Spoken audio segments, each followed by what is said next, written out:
देख रहे हैं पहाड़ टीवी और मैं हूं आपके साथ स्मिता पटवाल। चलिए रुक करेंगे उत्तराखंड की तमाम बड़ी खबरों का, लेकिन उससे पहले एक नजर आज की हेडलाइंस पर। आज होगा चंपावत उपचुनाव में मतदान, 151 बूथों पर डाले जाएंगे वोट। गैरसैंण की जगह देहरादून में ही होगा बजट सत्र, कार्यक्रम हुआ जारी। पंजाब के जाने माने गायक और कांग्रेस नेता सिद्धू मूसेवाला हत्याकांड में देहरादून में एसटीएफ की बड़ी कार्रवाई। हत्याकांड में आरोपियों की मदद करने के मामले में एक शख्स को देहरादून से किया गिरफ्तार। उत्तराखंड चार धाम ऑनलाइन रजिस्ट्रेशन के नाम पर तीर्थ यात्रियों से हो रही धोखाधड़ी, डीजीपी ने लिया संज्ञान। मानसून की चुनौतियों से निपटने की तैयारी, पहाड़ी जिलों में भेजा जा रहा है 3 माह का अतिरिक्त राशन। पिथौरागढ़ की डॉक्टर दीक्षा जोशी ने यूपीएससी परीक्षा में ऑल इंडिया स्तर पर 19वीं रैंक हासिल की है। दीक्षा जोशी भाजपा के प्रदेश प्रवक्ता सुरेश जोशी की पुत्री हैं। इससे पहले दीक्षा हिमालयन इंस्टीट्यूट में एमबीबीएस कर चुकी हैं। दीक्षा की इस उपलब्धि से उनके परिवार सहित पूरे पिथौरागढ़ जिले में खुशी की लहर है। दीक्षा के घर में बधाई देने वालों का तांता लगा हुआ है। भाजपा के प्रदेश प्रवक्ता सुरेश जोशी की बेटी दीक्षा जोशी पिथौरागढ़ जिले की पहली महिला आईएएस हैं, जिन्होंने पूरे देश में 19वीं रैंक हासिल की है। दीक्षा जोशी ने तीसरी बार में यूपीएससी की परीक्षा उत्तीर्ण की है। दीक्षा की इस उपलब्धि से उसके परिवार में खुशी की लहर है। आई थिंक सबसे इम्पोर्टेंट प्रेरणा सोर्स तो घर पे पेरेंट्स ही थे। माय फादर, पापा की वजह से शुरू से उन्होंने बताया था बचपन में कि सिविल सर्विसेज एक करियर अच्छा ऑप्शन है, बट बीच में थोड़ा सा ये था कि एक सेफ ऑप्शन और प्लस थोड़ा सा पढ़ाई में अच्छे थे तो मेडिकल की तरफ इंक्लिनेशन हुआ, तो एमबीबीएस कंप्लीट किया। फिर जब हेल्थ इंफ्रास्ट्रक्चर में थोड़ा सा इश्यूज लगे इंटर्नशिप के टाइम पे, जब मैं गवर्नमेंट दून मेडिकल कॉलेज में थी, तो वहां से फिर लगा कि सिविल सर्विसेज की तरफ दोबारा से एक इंटरेस्ट डेवलप हुआ और वही टाइम था कि फिर प्रेपरेशन स्टार्ट करी। तो ये 3rd अटेम्प्ट था और प्रेपरेशन मोस्टली मैंने खुद से ही करी है और एक मेंटर थे जो मुझे गाइड कर रहे थे दिल्ली में, अनुपम जैन नाम है उनका, तो उन्हीं ने गाइड किया। एकेडमिकली सारा सपोर्ट उनका था, अदरवाइज बाकी घर से मम्मी पापा का, मेरे भाई रजत का, तो इन लोगों ने काफी सपोर्ट किया है through out the preparation. Chardham यात्रा में ऑनलाइन रजिस्ट्रेशन के नाम पर लगातार धोखाधड़ी के मामले सामने आ रहे हैं। ऋषिकेश कोतवाली में ऐसे ही 2 मामले दर्ज किए गए, जहां तीर्थ यात्रियों से चारधाम ऑनलाइन रजिस्ट्रेशन के नाम पर लगभग 6 लाख रुपए की ठगी हुई है। जिस मामले में एक ट्रैवल एजेंसी और एक ट्रैवल एजेंट के खिलाफ 420 में मुकदमा दर्ज कर लिया गया है। उत्तराखंड में राशन कार्ड के लिए अपात्र को ना, पात्र को हाँ अभियान के तहत राशन कार्ड सरेंडर करने की तिथि 30 जून तक बढ़ा दी गई है। विभागीय मंत्री रेखा आर्य के निर्देश पर खाद्य सचिव ने इसके बाबत आदेश भी जारी कर दिए हैं। इस आदेश के अनुसार जिस अपात्र व्यक्ति के पास राशन कार्ड है वो अब 30 जून तक अपने सरेंडर करवा सकता है। अगर इसके बाद यानी 1 जुलाई से जो भी अपात्र व्यक्ति राशन कार्ड के साथ पाया जाएगा उसके खिलाफ कानूनी कार्रवाई की भी बात कही जा रही है। उत्तराखंड लोक निर्माण विभाग में संविदा कर्मचारियों को लेकर मंत्री सतपाल महाराज का बड़ा बयान सामने आया है। उन्होंने कहा है कि लंबे इस अनुभव को देखते हुए इनके समायोजन को लेकर मुख्यमंत्री से बात हुई है। आपको बता दें कि लंबे समय से संविदा पर कार्य कर रहे जेई, एई और अन्य कर्मचारी लगातार आंदोलनरत हैं। पिछली सरकार के कार्यकाल में इन कर्मचारियों को विभाग से बाहर कर दिया गया था। विभाग में हटाए गए संविदा कर्मचारियों में न केवल जूनियर इंजीनियर थे, बल्कि बड़ी संख्या में आउटसोर्स पर वाहन चालक, ऑपरेटर और टेक्नीशियन भी शामिल थे। सभी संविदा कर्मचारी आंदोलनरत हैं, जिस पर सतपाल महाराज ने संज्ञान लिया है। 5वीं विधानसभा के होने वाले द्वितीय विधानसभा सत्र को लेकर उत्तराखंड शासन ने कार्यक्रम जारी कर दिया है। जारी किए गए कार्यक्रम के अनुसार अब गैरसैंण में बजट सत्र न होकर देहरादून स्थित विधानसभा भवन में बजट सत्र आहूत होगा। दरअसल शासन की ओर से जारी किए गए कार्यक्रम के अनुसार 14 जून को देहरादून में बजट सत्र आहूत किया जाएगा। इस संबंध में प्रमुख सचिव हीरा सिंह बोनाल ने आदेश जारी किए हैं। जारी किए गए आदेश के अनुसार राज्य की 5वीं विधानसभा का द्वितीय सत्र 14 जून को आहूत होगा और यह बजट सत्र देहरादून विधानसभा भवन में 20 जून तक चलेगा। पंजाब के लोकप्रिय गायक और कांग्रेस नेता सिद्धू मूसेवाला की दिन दहाड़े गोली मारकर हत्या कर दी गई थी, जिस मामले में पंजाब पुलिस आरोपियों की धरपकड़ में जुटी है। इसी कड़ी में उत्तराखंड एसटीएफ और पंजाब एसटीएफ की देहरादून पुलिस के साथ संयुक्त कार्रवाई में इस हत्याकांड में आरोपियों की मदद करने वाले एक अभियुक्त को शिमला बाईपास नया गांव चौकी में घेराबंदी कर हिरासत में ले लिया गया है। आरोपी को पंजाब पुलिस पूछताछ के लिए अपने साथ ले गई है। कांग्रेस के वरिष्ठ नेता और पूर्व मुख्यमंत्री हरीश रावत कल डोईवाला में वरिष्ठ कांग्रेसी जनों से मुलाकात कर उनका हालचाल जानने पहुंचे। कांग्रेस नेता हरीश रावत के साथ उनकी बेटी हरिद्वार ग्रामीण की विधायक अनुपमा रावत के साथ तमाम कांग्रेसी नेता भी मौजूद थे। इस अवसर पर पूर्व मुख्यमंत्री हरीश रावत ने तमाम बुजुर्ग हो चुके सीनियर कांग्रेसी लीडरों से मुलाकात की, उनकी कुशलक्षेम पूछी और उन्हें शॉल ओढ़ाकर सम्मानित किया। मीडिया से बातचीत करते हुए पूर्व मुख्यमंत्री हरीश रावत ने कहा कि चंपावत के विधानसभा चुनाव में कांग्रेस जीतेगी और लोकतंत्र को मजबूत कर विपक्ष की आवाज को बुलंद करेगी।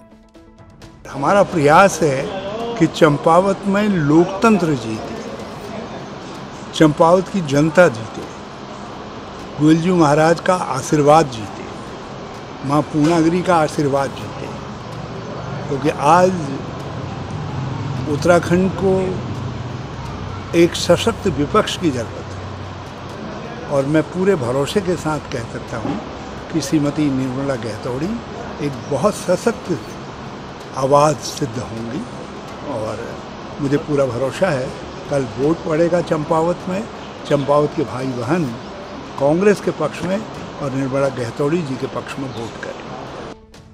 केदारनाथ धाम यात्रा पर बड़ी संख्या में तीर्थयात्री पहुंच रहे हैं, लेकिन धाम में पूर्ण व्यवस्थाएं न हो पाने के कारण सरकार द्वारा पंजीकरण की अनिवार्यता की गई है। जिन तीर्थयात्रियों का यात्रा पंजीकरण नहीं है उन्हें जनपद की सीमा से वापस भेजा जा रहा है। तीर्थयात्रियों को वापस भेजे जाने का पूरा प्रभाव यहां के स्थानीय व्यवसायियों के रोजगार पर पड़ने लगा है। यात्रा पर आश्रित होटल व्यवसायियों की बुकिंग कैंसिल होनी शुरू हो गई है। इस संदर्भ में कल केदार धाम होटल एसोसिएशन के पदाधिकारियों द्वारा जिलाधिकारी रुद्रप्रयाग के माध्यम से मुख्यमंत्री उत्तराखंड सरकार के लिए यात्रा पंजीकरण की अनिवार्यता समाप्त करने के लिए ज्ञापन प्रेषित किया गया।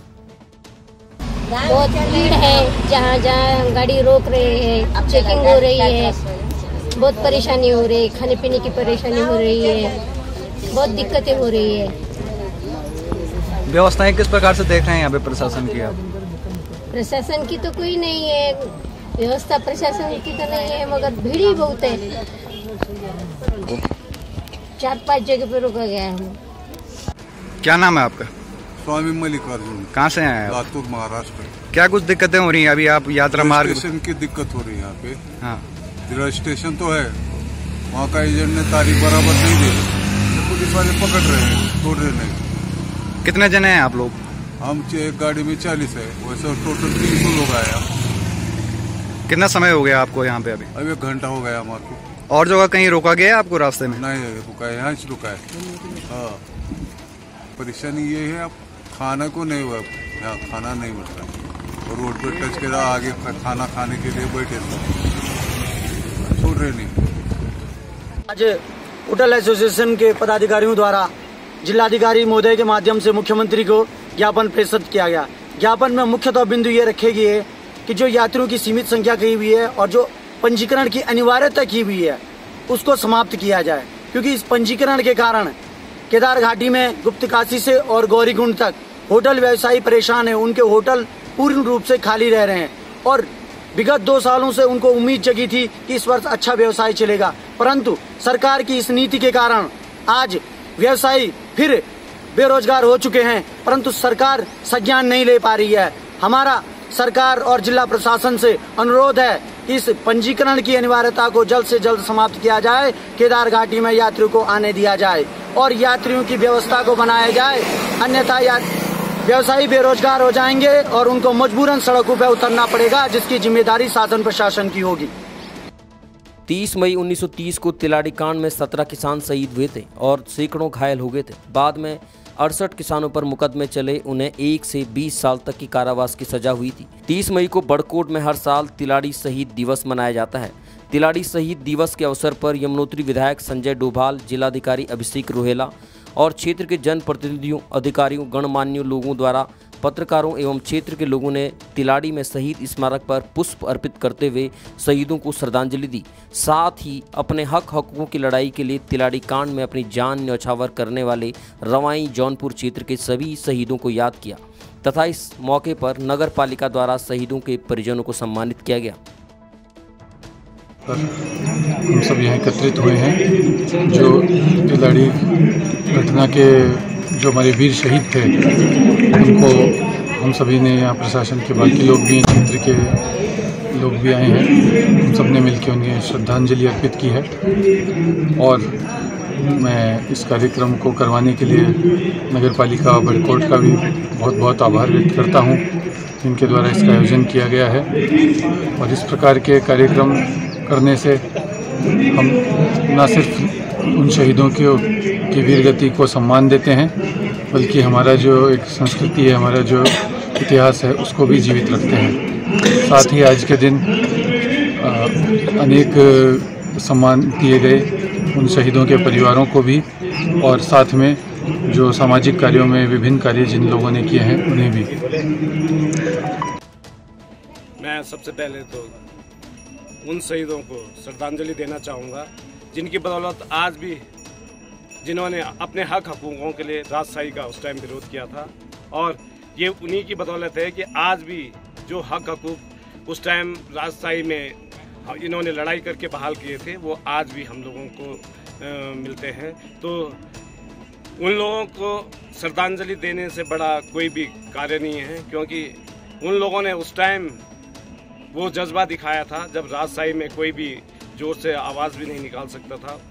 उस टाइम राजशाही के विरोध में खड़े होके वीरों ने, क्योंकि ये वीरों की धरती है और यहाँ के लोगों को अगर कोई सम्मान से नहीं देता है तो छीन के लेना आता है, ये हमें ये शहीदों ने बताया है।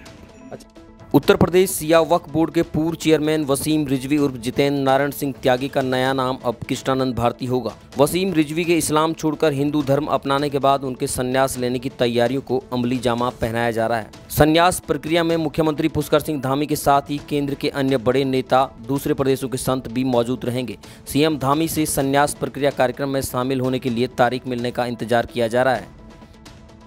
हिंदी पत्रकारिता दिवस के अवसर पर नगर पालिका बड़कोट द्वारा पत्रकारों को शॉल ओढ़ाकर सम्मानित किया गया। साथ ही कोरोना महामारी के दौरान उत्कृष्ट कार्य करने वाली जागृति स्वयं सहायता समूह की महिलाओं और बड़कोट निवासी प्रदीप जैन को तिलाड़ी सम्मान समिति द्वारा स्मृति चिन्ह व प्रशस्ति पत्र देकर सम्मानित किया गया।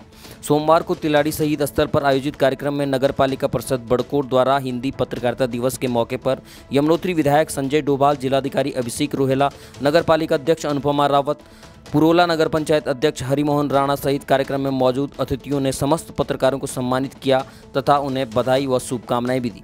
इस मौके पर यमुनोत्री प्रेस क्लब के अध्यक्ष सुनील थपलियाल, सचिव द्वारिका सेमवाल, कोषाध्यक्ष नितिन चौहान, अनिल रावत, मदन पेनुली, उपेंद्र असवाल, संदीप चौहान, दिलीप कुमार आदि पत्रकार मौजूद थे। क्षेत्र पंचायत बैरीनाग की ब्लॉक प्रमुख विनीता बाफिला की अध्यक्षता में बैठक आयोजित की गई। बैठक में नवनिर्वाचित विधायक फकीराम टमटा का जनप्रतिनिधियों ने स्वागत किया। बैठक में जिला स्तरीय अधिकारी नहीं आने पर ग्राम प्रधानों ने आक्रोश व्यक्त किया। ग्राम प्रधानों ने क्षेत्र पंचायत की बैठक में उठने वाली समस्याओं पर कार्रवाई न करने पर रोष व्यक्त किया। ग्राम प्रधान उडियारी ने गाँव में पेयजल लाइन बिछाने के बाद भी पानी न आने की समस्या से अवगत कराया। विधायक फकीर राम ने जल निगम के अधिकारियों को शीघ्र गाँव में पेयजल आपूर्ति सुचारू करने के निर्देश दिए। ब्लॉक प्रमुख विनीता बाफिला ने बैठक में उठने वाली समस्याओं को शीघ्र कार्रवाई करने और बैठक में आने वाले अधिकारियों का वेतन रोकने के लिए डीएम को पत्र भेजने की बात भी कही। आज के बाद ऐसा नहीं होगा। आज किसी कारणवश अधिकारी नहीं आ पाए, ऐसा बताया गया है। अगली बैठक में सारे अधिकारी यहाँ पे मौजूद होंगे। शिकायत हम डीएम साहब को लिखेंगे कि आखिर क्यों नहीं आए। हिंदी पत्रकारिता दिवस के अवसर पर साहित्य प्रेस परिषद उत्तरकाशी की ओर से कार्यक्रम आयोजित किया गया। इस दौरान वक्ताओं ने कहा कि वर्तमान समय में सोशल मीडिया की भ्रामक जानकारियों से बचाना पत्रकारिता के समक्ष चुनौती है। कार्यक्रम के दौरान वरिष्ठ पत्रकार सूरज सिंह रावत को भी सम्मानित किया गया। सोमवार को हिंदी पत्रकारिता दिवस के अवसर पर जिला सभागार में वर्तमान समय में हिंदी पत्रकारिता के समक्ष चुनौतियों के विषय पर गोष्ठी का आयोजन किया गया। इस दौरान कार्यक्रम में मौजूद मुख्य विकास अधिकारी गौरव कुमार ने कहा कि सोशल मीडिया के दौर में आम नागरिकों को भ्रामक तथ्यों से बचाए रखना पत्रकारिता के लिए एक बड़ी चुनौती बन गई है। एसपी अर्पण यदुवंशी ने कहा कि स्थानीय समस्याओं के निराकरण में स्थानीय समाचार पत्रों की महत्वपूर्ण भूमिका होती है। कार्यक्रम के दौरान वरिष्ठ पत्रकार सूरज सिंह रावत को सम्मानित किया गया। हरिद्वार प्रेस क्लब में हिंदी पत्रकारिता दिवस बड़ी धूमधाम से मनाया गया। कार्यक्रम में पूर्व केंद्रीय मंत्री और हरिद्वार सांसद रमेश पोखरियाल निशंक ने बतौर मुख्य अतिथि के रूप में शिरकत की। इस दौरान हिंदी पत्रकारिता की वर्तमान दशा और दिशा पर गहन मंथन भी किया गया और देव संस्कृत विश्वविद्यालय गुरुकुल विश्वविद्यालय और उत्तराखंड संस्कृत विश्वविद्यालय से पत्रकारिता में टॉप करने वाले छात्र छात्राओं को सम्मानित भी किया गया। इस दौरान सांसद निशंक ने कहा कि वर्तमान में पत्रकार सरकार और जनता के बीच मजबूती से चौथे स्तंभ के रूप में सेतु के रूप में काम कर रहे हैं। समय की जरूरत के अनुसार सोशल मीडिया का आधार बढ़ रहा है, इसलिए पत्रकारों को आज सोशल मीडिया के बढ़ते आधार के बीच पत्रकारिता के स्वरूप को भी बदलना पड़ेगा। उत्तराखंड की तमाम बड़ी खबरों में फिलहाल इतना ही। बाकी खबरों के लिए देखते रहिए पहाड़ टीवी। नमस्कार।